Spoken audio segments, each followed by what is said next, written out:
ஆகாஷவாணி.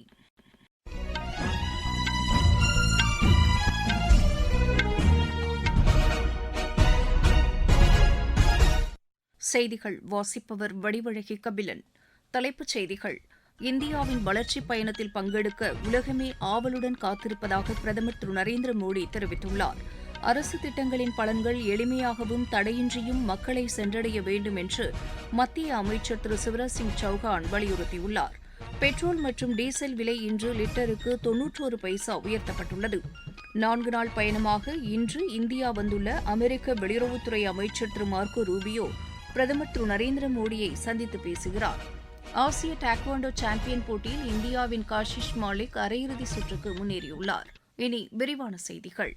இந்தியாவின் வளர்ச்சிப் பயணத்தில் பங்கெடுக்க உலகமே ஆவலுடன் காத்திருப்பதாக பிரதமர் திரு நரேந்திர மோடி தெரிவித்துள்ளார். காணொலி வாயிலாக 19வது வேலைவாய்ப்பு திருவிழாவை இன்று தொடங்கி வைத்து பேசிய அவர், நாட்டில் இளைஞர்களுக்கு புதிய வேலைவாய்ப்புகளையும் உலகளாவிய அனுபவங்களையும் வழங்குவதை நோக்கமாக கொண்டு உலகின் பல்வேறு நாடுகளுடன் இந்தியா கூட்டாண்மை அடிப்படையில் செயல்பட்டு வருவதாக கூறினார். உலக நாடுகளின் நம்பிக்கைக்குரிய நண்பனாக இந்தியா உருவெடுத்து வருவதாகவும் அவர் தெரிவித்தார். 2047ஆம் ஆண்டுக்குள் வளர்ச்சியடைந்த இந்தியா என்ற இலக்கை அடைவதற்கு ஒவ்வொரு இந்தியரும் உழைத்து வருவதாகவும் அந்த இலக்கை எட்டுவதற்கு பல துறைகளில் தமது அரசு முதலீடு செய்து வருவதாகவும் கூறினார். இதன் மூலம் இளைஞர்களுக்கு புதிய வேலைவாய்ப்புகள் உருவாக்கப்பட்டு வருவதையும் அவர் சுட்டிக்காட்டினார். இன்று நடைபெற்ற வேலைவாய்ப்பு திருவிழாவில் பல்வேறு அரசு துறைகள் மற்றும் நிறுவனங்களில் சேர்வதற்காக தேர்ந்தெடுக்கப்பட்ட 51,000க்கும் மேற்பட்டோருக்கு பணி நியமன ஆணைகள் வழங்கப்பட்டன. இந்த வேலைவாய்ப்பு திருவிழா நாடு முழுவதும் 47 இடங்களில் நடைபெற்றது. இன்று பணி நியமன ஆணைகளை பெற்றவர்கள் ரயில்வே அமைச்சகம், உள்துறை அமைச்சகம், சுகாதாரம் மற்றும் குடும்பநல அமைச்சகம் மற்றும் உயர்கல்வித்துறை உள்ளிட்ட பல்வேறு துறைகளில் பணியாற்ற உள்ளனர். தமிழகத்தில் சென்னை ஐசிஎஃப்பில் நடைபெற்ற விழாவில் மத்திய இணையமைச்சர் டாக்டர் எல் முருகன் கலந்து கொண்டு இளைஞர்களுக்கு பணி நியமன கடிதங்களை வழங்கினார். இந்நிகழ்ச்சியில் பேசிய அவர், பிரதமர் திரு நரேந்திர மோடி தேசத்தை மேலும் சிறப்பாக கட்டமைக்க இளைஞர்களுக்கு வேலைவாய்ப்புகளை வழங்குவதாக தெரிவித்தார்.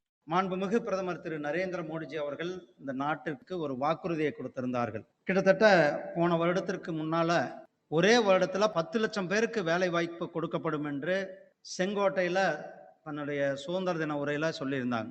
சொன்னபடியே ஒரே வருடத்துல 10 லட்சம் பேருக்கு கொடுத்து இப்போ அதுக்கு பிறகு 15, 16, 17, 18, 19வது வேலை வாய்ப்பு கிட்டத்தட்ட 12 லட்சம் பேருக்கு நம்மளுடைய மத்திய அரசாங்கத்துல வேலைகளை கொடுத்திருக்கிறார்கள். இது பணி அல்ல, ஒரு தேசத்தை கட்டமைக்கின்ற, இந்த தேசத்தை நிர்வகிக்கின்ற ஒரு மிகப்பெரிய பொறுப்பு நமக்கு கொடுத்திருக்கிறார்கள். கிட்டத்தட்ட 150 கோடி மக்கள் இருக்கிற இவ்வளவு பெரிய தேசத்துல இந்த 10 லட்சம் பேர் என்பது நாம் இந்த நாட்டை வழிநடத்துபவர்களாக, இந்த நாட்டை உருவாக்குபவர்களாக இருக்கின்றோம். மிகப்பெரிய ஒரு சேவை செய்கின்ற வாய்ப்பை நமக்கு அரசாங்கம், நம்மளுடைய நாடு நமக்கு கொடுத்திருக்கிறது. இந்தோ திபெத்திய எல்லை காவல் படையின் மகளிர் குழு எவரெஸ்ட் சிகரத்தை அடைந்து சாதனை படைத்துள்ளது. 11 பெண்கள் மற்றும் 3 தொழில்நுட்ப உதவி பணியாளர்கள் என 14 உறுப்பினர்களை கொண்ட இந்த குழு நேற்று முன்தினம் நேபாள பகுதியில் இருந்து சவுத்கால் பாதை வழியாக உலகின் மிக உயர்ந்த சிகரத்தை அடைந்ததாக இந்தோ திபெத் எல்லை காவல்படை வெளியிட்டுள்ள அறிக்கையில் தெரிவிக்கப்பட்டுள்ளது. கடந்த மாதம் 19ஆம் தேதி இந்த மகளிர் குழு தனது பயணத்தை தொடங்கியது. தூய்மையான இமாலயம், பனிப்பாறைகளை காப்போம் என்ற தங்களது பிரச்சாரத்தின் ஒரு பகுதியாக இக்குழுவினர் சுற்றுச்சூழல் விழிப்புணர்வு நடவடிக்கையை மேற்கொண்டதுடன் எவரெஸ்ட் சிகரத்தில் இருந்து மட்காத கழிவுகளையும் சேகரித்தனர். எவரெஸ்ட் சிகரத்தில் தேசிய கொடியை ஏற்றிய இக்குழுவினருக்கு மத்திய உள்துறை அமைச்சர் திரு அமித் ஷா வாழ்த்து தெரிவித்துள்ளார். இது தொடர்பாக அவர் வெளியிட்டுள்ள சமூக வலைதள பதிவில், கடுமையான தட்பவெட்ப நிலையிலும் இந்த அசாத்திய சாதனையை இந்த குழு நிகழ்த்தியுள்ளது என்று பாராட்டியுள்ளார். இந்த சாதனையின் மூலம் 5 வெற்றிகரமான எவரெஸ்ட் சிகர பயணங்கள் உட்பட மொத்தம் 232 மலையேற்ற பயணங்களை இந்தோ திபெத்திய எல்லை காவல்படை நிறைவு செய்துள்ளது குறிப்பிடத்தக்கது. அரசு திட்டங்களின் பலன்கள் எளிமையாகவும் தடையின்றியும் மக்களை சென்றடைய வேண்டும் என்று மத்திய அமைச்சர் திரு சிவராஜ் சிங் சௌஹான் வலியுறுத்தியுள்ளார். புதுதில்லியில் நேற்று வேளாண்மை மற்றும் ஊரக வளர்ச்சி அமைச்சகங்களின் மூத்த அதிகாரிகளுடன் நடைபெற்ற உயர்மட்ட ஆய்வுக் கூட்டத்தின்போது அவர் இதனை தெரிவித்தார். குறைதீர்க்கும் அமைப்புகளை வலுப்படுத்தவும் அவற்றை பொறுப்புணர்வுடனும் விரைவாக செயல்படக்கூடியதாகவும் மாற்றுமாறு வேளாண்மை, ஊரக வளர்ச்சி மற்றும் நிலவளங்கள் உள்ளிட்ட அனைத்து துறை சார்ந்த துறைகளுக்கும் நிறுவனங்களுக்கும் அமைச்சர் உத்தரவிட்டார். புகார்கள், பொதுமக்களின் குறைகள், குடிமக்களின் கடிதங்கள் மற்றும் பல்வேறு இணையதளங்களில் எழுப்பப்படும் பிரச்சினைகளை நாள்தோறும் ஆய்வு செய்வதற்காக வேளாண்மை மற்றும் ஊரக வளர்ச்சி அமைச்சகங்களில் தலா 10 அதிகாரிகள் கொண்ட சிறப்பு குழுக்களை அமைக்குமாறு திரு சௌஹான் அறிவுறுத்தினார்.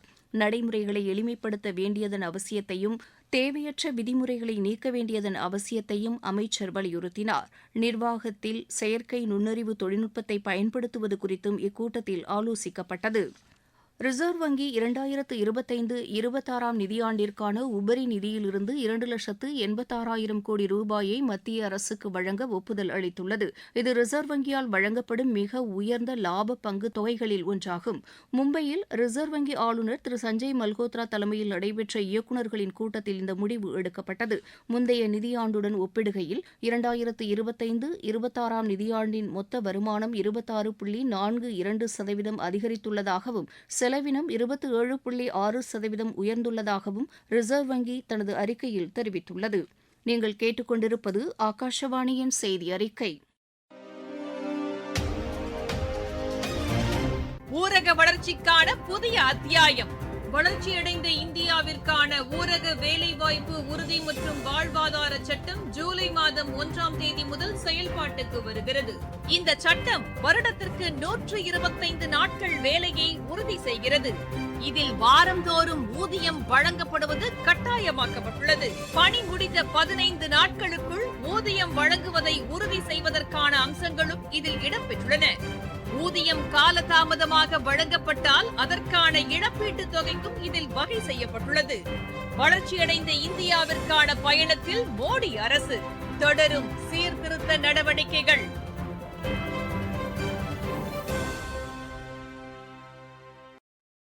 பெட்ரோல் மற்றும் டீசல் விலை இன்று லிட்டருக்கு 91 பைசா உயர்த்தப்பட்டுள்ளது. கடந்த 10 நாட்களுக்குள் 3வது முறையாக இதன் விலை உயர்த்தப்பட்டுள்ளது.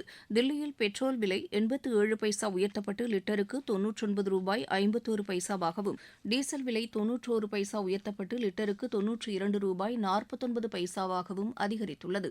அண்மை நாட்களில் பெட்ரோல் விலை லிட்டருக்கு 5 ரூபாய் வரை உயர்ந்துள்ளது. மேற்காசியாவில் நிலவும் சூழலால் கச்சா எண்ணெய் விலையில் ஏற்பட்டுள்ள கடுமையான விலை உயர்வு காரணமாக இந்த விலை அதிகரிப்பு ஏற்பட்டுள்ளது. அமெரிக்க வெளியுறவுத்துறை அமைச்சர் திரு மார்க்கோ ரூபியோ 4 நாள் பயணமாக இன்று இந்தியா வந்தடைந்தார். வெளியுறவுத்துறை அமைச்சராக அவர் இந்தியா வருவது இதுவே முதல் முறையாகும். அவரது இந்த பயணத்தின்போது இருதரப்பு உறவுகளை வலுப்படுத்துவது, வர்த்தகம், பாதுகாப்பு, எரிசக்தி, அறிவியல் தொழில்நுட்பம் மற்றும் இந்தோ பசிபிக் உத்திசார் ஒத்துழைப்பு ஆகியவை குறித்து விவாதிக்க உள்ளார். இன்று காலை கொல்கத்தா வந்தடைந்த திரு மார்க்கோ ரூபியோ அன்னை தெரசா குழந்தைகள் இல்லத்திற்கு சென்று அவர்களுடன் கலந்துரையாடினார். இன்று பிற்பகல் புதுதில்லி செல்லும் அவர் பிரதமர் திரு நரேந்திர மோடியை சந்தித்து பேச உள்ளதாக இந்தியாவுக்கான அமெரிக்க தூதர் செர்ஜியோ கோர் தெரிவித்துள்ளார். சிபிஎஸ்இ 12ஆம் வகுப்பு மாணவர்கள் விடைத்தாள் நகலை பெறுவதற்கான கால அவகாசம் நாளை வரை நீட்டிக்கப்பட்டுள்ளது. மாணவர்கள் தங்களது விடைத்தாள் நகல்களை பெற்ற பிறகு மதிப்பெண் சரிபார்ப்பு அல்லது மறு மதிப்பீட்டிற்கு விண்ணப்பிக்க 2 நாட்கள் வரை கால அவகாசம் இருக்கும் என்று சிபிஎஸ்இ தெரிவித்துள்ளது.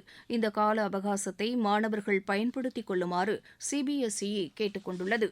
பிரிக்ஸ் மகளிர் பணிக்குழுவின் 2வது கூட்டம் மத்திய மகளிர் மற்றும் குழந்தைகள் மேம்பாட்டு அமைச்சகத்தால் நடத்தப்பட்டது. மகளிர் மற்றும் குழந்தைகள் மேம்பாட்டு அமைச்சகத்தின் செயலர் திரு அனில் மாலிக் தலைமையில் காணொலி வாயிலாக இக்கூட்டம் நடைபெற்றது. இக்கூட்டத்தில் பங்கேற்ற பிரிக்ஸ் உறுப்பு நாடுகள் பன்முக ஒத்துழைப்பை வலுப்படுத்துவது குறித்தும், தொழில் முனைவோர் திறனை மேம்படுத்துவதற்கான கட்டமைப்பு உள்ளிட்ட முக்கிய முன்னுரிமை பகுதிகளில் ஒருமித்த கருத்தை ஏற்படுத்துவது குறித்தும் கருத்துக்களை பரிமாறிக்கொண்டனர். ஆசிய டாக்வாண்டோ சாம்பியன் போட்டியில் இந்தியாவின் காஷிஷ் மாலிக் அரையிறுதிச் சுற்றுக்கு முன்னேறியுள்ளார். உலான்பட்டரில் நடைபெற்று வரும் இப்போட்டியின் மகளிர் 53 கிலோ எடைப்பிரிவு காலிறுதிச் சுற்றில் மங்கோலியாவின் முன்ஜின் பேட்சனை வென்றார். ஐபிஎல் கிரிக்கெட் போட்டியில் இன்று லக்னோ அணி பஞ்சாப் அணியை எதிர்கொள்கிறது. லக்னோவில் இப்போட்டி இரவு மணி 7:30க்கு தொடங்குகிறது. மீண்டும் தலைப்புச் செய்திகள். இந்தியாவின் வளர்ச்சிப் பயணத்தில் பங்கெடுக்க உலகமே ஆவலுடன் காத்திருப்பதாக பிரதமர் திரு நரேந்திர மோடி தெரிவித்துள்ளார். அரசு திட்டங்களின் பலன்கள் எளிமையாகவும் தடையின்றியும் மக்களை சென்றடைய வேண்டும் என்று மத்திய வேளாண் அமைச்சர் திரு சிவராஜ் சிங் சௌஹான் வலியுறுத்தியுள்ளார். பெட்ரோல் மற்றும் டீசல் விலை இன்று லிட்டருக்கு 91 பைசா உயர்த்தப்பட்டுள்ளது. 4 நாள் பயணமாக இன்று இந்தியா வந்துள்ள அமெரிக்க வெளியுறவுத்துறை அமைச்சர் திரு மார்க்கோ ரூபியோ பிரதமர் திரு நரேந்திர மோடியை சந்தித்து பேசுகிறார். ஆசிய டாக்வாண்டோ சாம்பியன் போட்டியில் இந்தியாவின் காஷிஷ் மாலிக் அரையிறுதி சுற்றுக்கு முன்னேறியுள்ளார். இத்துடன் இந்த செய்தி அறிக்கை நிறைவு பெற்றது.